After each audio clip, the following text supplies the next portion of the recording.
எழுத்தாளர் ஹர்ஷகுமார் அவர்களின் தேவையெல்லாம் தேவதையே. அத்தியாயம் 28. தர்ஷி ஒரு வாரமாக தேவாவை பார்க்கவோ பேசவோ இல்லை. அவனும் அவளை தொடர்பு கொண்டு பேச முயற்சிக்கவில்லை. காலை தனது தந்தையுடன் சேர்ந்து வேலைக்கு செல்பவன் இரவுதான் அவரோடு வீட்டிற்கு வருகிறான். தர்ஷி தினமும் வசியுடன் பேசிக்கொண்டுதான் இருக்கிறாள். 2 மணி நேரம் பேசினாலும் தேவாவை பற்றிதான் பேசுவாள். வசி போட்டுக்கொள்வான். அடிக்கடி வசியுடன் வெளியில் சென்று வந்தாலும் எதையோ இழந்ததை போல்தான் இருந்தாள். அன்று ஜெயின் வாட்ஸ்அப் ஸ்டேட்டஸை பார்க்க அதில் தேவா, ஜெய், தேவாவின் தந்தை செல்வம் 3 பேரும் சைட்டில் மஞ்சள் நிற தலைக்கவசத்துடன் நிற்பது போல் போட்டோ போட அதை பார்த்து வெறியானவள், நான் இல்லாம நீங்க 2 பேரும் மட்டும் சந்தோஷமா இருக்கீங்களா? நானும் சந்தோஷமா இருக்கிற மாதிரி போட்டோ போடுறேன், பார்த்து நீங்களும் வெறியாகுங்க என நினைத்தவள் ஒரு நாள் பீச்சிற்கு வசியுடன் சென்றிருந்த போது எடுத்த செல்ஃபி போட்டோவை ஆல்வேஸ் ஹாப்பி என வேண்டுமென்றே வாட்ஸ்அப் ஸ்டேட்டஸ் போட்டுவிட ஜெய்யும் தேவாவும் அதை பார்க்காமல் இல்லை. தேவா அந்த போட்டோவை இரவு முழுவதும் பார்த்தவாறே இருந்தான். அவ என்ன மிஸ் பண்ணுவான்னு பார்த்தா அவன் கூட ஜாலியா தான் இருக்கா போல என்றெண்ணி இவன் பெருமூச்சு விட்டு இமைகளை மூடினான். வசி தர்ஷிக்கு போன் செய்தவன், என்னடி ஸ்டேட்டஸ்லாம் பலமா இருக்கு என கிண்டல் அடிக்க, ஆமா இப்பதான் பாக்குறீங்களா சீனியர், நான் மதியமே போட்டுட்டேனே, எப்படியும் அவனுங்க பார்த்து நான் சந்தோஷமா இருக்கேன்னு, அவனுங்க ஞாபகம் துளி கூட இல்லாம இருக்குன்னு தெரிஞ்சுக்கிட்டோம். ஓ, தேவா பார்க்க தான் அப்போ ஸ்டேட்டஸ் போட்டியா? அதானே பார்த்தேன். எனக்கு அவனுங்களே கால் பண்ணி பேசுவானுங்க பாருங்க. பாக்குறேன் என்றான் வசி. சில நேரங்களில் அவளுடைய இந்த சிறு பிள்ளைத்தனத்தை பெரிதாக எடுத்துக்கொள்ள மாட்டான்.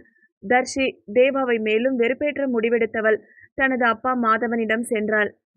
அப்பா, எனக்கு அன்னைக்கு ஒரு ஸ்கூட்டி வாங்கி தரேன்னு சொன்னீங்கல்ல, எப்போ வாங்கி தருவீங்க? ஆர்வமாய் கேட்டாள். அவளை நிமிர்ந்து பார்த்தவர், ஏமா உனக்கும் தேவாவுக்கும் ஏதோ சண்டையா என்ன சரியாக கணித்து கேட்கவும் திருட்டு மொழி மொழித்தாள் தர்ஷி. இல்லையே, எதுக்கு கேக்குறீங்க? இல்ல, அன்னைக்கு வாங்கி தரேன்னு சொன்னதுக்கு வேணாம்ப்பா, என்னையும் என் ஃப்ரெண்டு தேவாவையும் பிரிக்க பாக்குறேன்னு டைலாக் விட்டீங்க, இப்போ வந்து ஸ்கூட்டி கேக்குற, அதான் என்னாச்சு, நீயும் எது சண்டை போட்டியான்னு கேட்டேன். சேச்சே, அதெல்லாம் இல்லப்பா, எவ்வளோ நாளைக்கு தான் அவனே என்னை கூப்பிட்டு போக முடியும், நானும் தனியா போக கத்துக்கணும்ல. ஓ, அப்ப கன்ஃபார்ம். தனது மூக்கு கண்ணாடியை சரி செய்து கொண்டார். அப்பா, எப்ப வாங்கி தருவ? நாளைக்கு கூப்பிட்டு போய் வாங்கி தரேம்மா. சரிப்பா என்றவள், தேவா நீயே வலிய வந்து கெஞ்சுவ பாரு என மனதில் தப்பு கணக்கு போட்டு விட்டாள். இன்னும் 2 நாளெல்லாம் காலேஜ் திறக்க போறாங்கடா, அவகிட்ட பேசுறதே இல்ல, இன்னும் என்ன பிளாக் லிஸ்ட்ல இருந்து எடுக்கவே இல்லடா, காலேஜ் போனா என்ன திரும்பியே பார்க்க மாட்டா பாரு, எல்லாம் இந்த வண்டால வந்துச்சு, எங்களை பிரிச்சுட்டு அவ மட்டும் அந்த வசி கூட ஜாலியா இருக்கா பாரு. தேவா ஏற்கனவே நொந்து போயிருந்தவன் தன் நண்பன் ஜெய்க்கு ஆறுதல் சொல்ல தெரியாமல் தவித்தான். மறுநாள் தர்ஷி தனது தந்தையுடன் ஷோரூம் சென்றவள். தனக்கு பிடித்த பர்பிள் கலரில் ஸ்கூட்டி வாங்கியவளுக்கு சிறு வருத்தம்தான் தேவா இல்லாமல். அவள் வாங்கும் முதல் பொருள் அது. ஒரு ட்ரெஸ் வாங்கினாலோ இது நல்லா இருக்கா, அது நல்லா இருக்கா என கேட்டு கேட்டு அவனை நச்சரிக்க கூடியவள் இன்று அவன் இல்லாமல் ஸ்கூட்டி வாங்கிவிட்டாள்.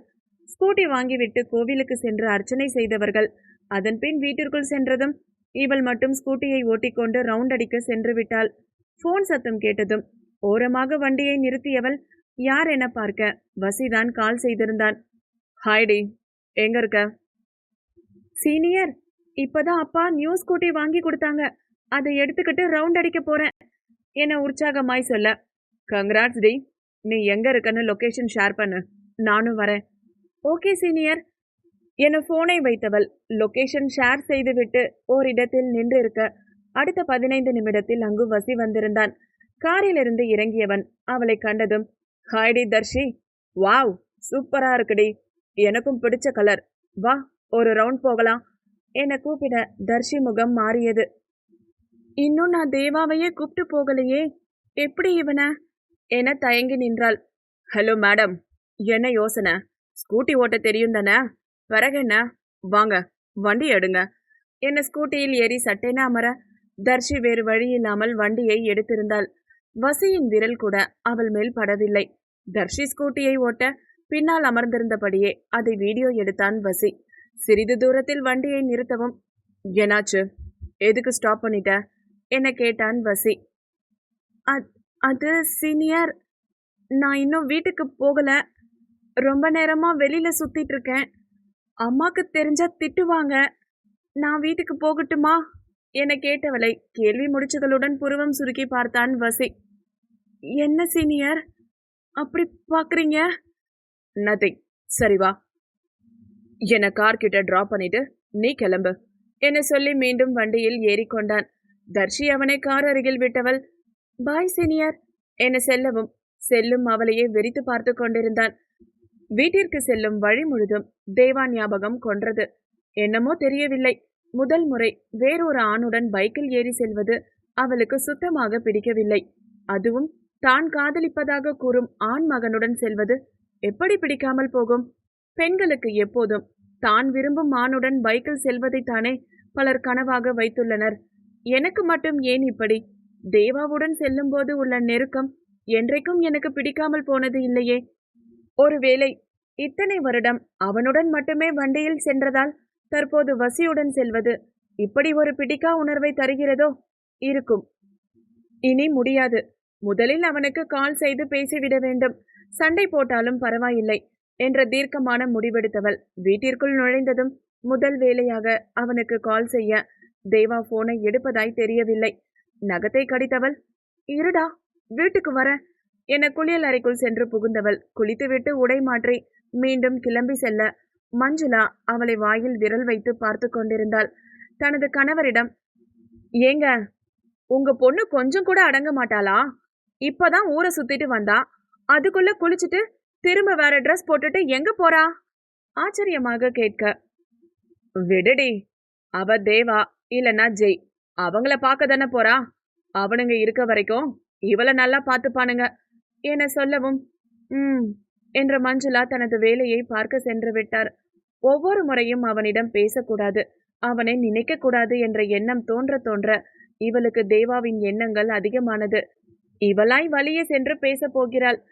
தேவா வீட்டிற்குள் நுழைந்தவள் அத்தை அத்தை அத்தை கத்தியபடியே உள்ளே வர, வந்துட்டேமா, என்னாச்சி, எதுக்கு இப்படி இவ்வளவு அவசரமா ஓடி வர என அடுப்படிக்குள் இருந்து வெளியே வந்த கலா கேட்க, அத்தை எங்க அவனும் ஜெய்யும் போட்டிங் போயிருக்கானுங்க.